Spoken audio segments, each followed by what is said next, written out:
मुख्यमंत्र्यांची दावोसला पिकनिक सुरू असल्याची टीका ठाकरे सेनेचे खासदार संजय राऊतांनी केलेली आहे।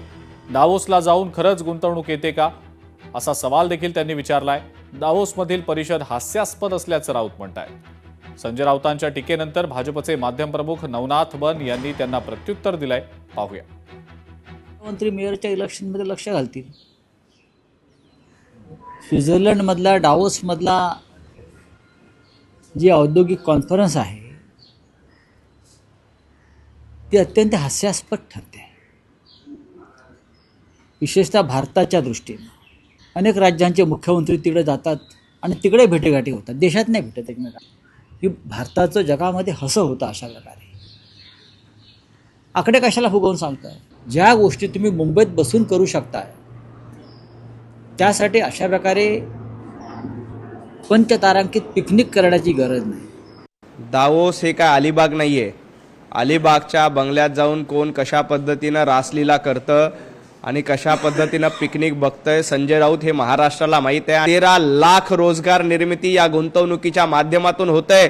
संजय राऊत, तुम्ही 13 लोकांना तरी रोजगार दिला का याचं उत्तर महाराष्ट्राला द्या। आदित्य ठाकरे स्वतः दावोसला अशाच पद्धतीच्या परिषदेला गेले होते, मग तुम्ही आदित्य ठाकरेंना सवाल विचारणार आहेत का? मुंबईमध्ये जवळपास 9 लाख रोजगार निर्मिती होणार आहे। परदेशी कंपन्यांची थेट इन्व्हेस्टमेंट होते, याबद्दल आपण आनंद मानला पाहिजे, सेलिब्रेट केलं पाहिजे।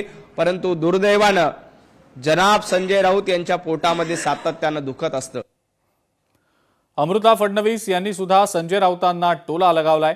माझ्याशिवाय देवेंद्रजी पिकनिकला कसे जातील असा आता सवाल अमृता फडणवीस विचारतायत। राऊतांनी मुख्यमंत्र्यांच्या दावोस दौऱ्याला पिकनिक म्हणत त्यांच्यावर टीका केली होती, त्याला अमृता फडणवीस यांनी आता हे प्रत्युत्तर दिलेलं आहे।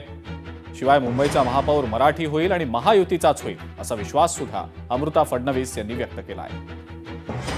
देवेंद्रजी डावोसला हे जे गेलेले आहेत आपल्याला माहीत आहेत। आपल्या महाराष्ट्राला एक इंटरनॅशनल प्लॅटफॉर्म मिळायला पाहिजे, त्यासाठी गेले। त्याच्यात खूप सारे MOUs तिथे साईन करतायत, वेगवेगळ्या देशांच्या लोकांना भेटत आहेत, बिझनेस त्याच्यानी कंड्युसिव्ह होतो त्यासाठी गेलेले आहेत आणि त्यांचा 3 दिवसाचा अव्वल दौरा आहे। तर मला नाही वाटत ते पिकनिकला माझ्याशिवाय जाऊ शकतात किंवा दिविजाशिवाय जाऊ शकतात। ते कामाने गेलेत, एक डेलिगेशन घेऊन गेलेत आणि तुम्ही जसं सांगितलं तशी गुंतवणूक भरपूर येणार आहे आणि त्यात जॉब क्रिएशन पण खूप होणार आहे। सैनिकांसाठी समर्पित विशेष टपालाचं अमृता फडणवीस यांच्या हस्ते लोकार्पण करण्यात आलंय। अमृता फडणवीस यांनी शूरवीर जवानांना एक विशेष असं पत्र देखील लिहिलेलं आहे। आता पायपीट करून नव्हे तर ई-बाईकवरनं पोस्टमन येणार आहे। पोस्ट विभागाच्या ताफ्यात 200 ई-बाईक्सचा समावेश करण्यात आलेला आहे। अमृता फडणवीस यांच्या उपस्थितीत या ई-बाईक्स दाखल करण्यात आलेल्या आहेत। अमृता फडणवीस या स्वतः एका ई-बाईकवर विराजमान झाल्याचं देखील पाहायला मिळालं।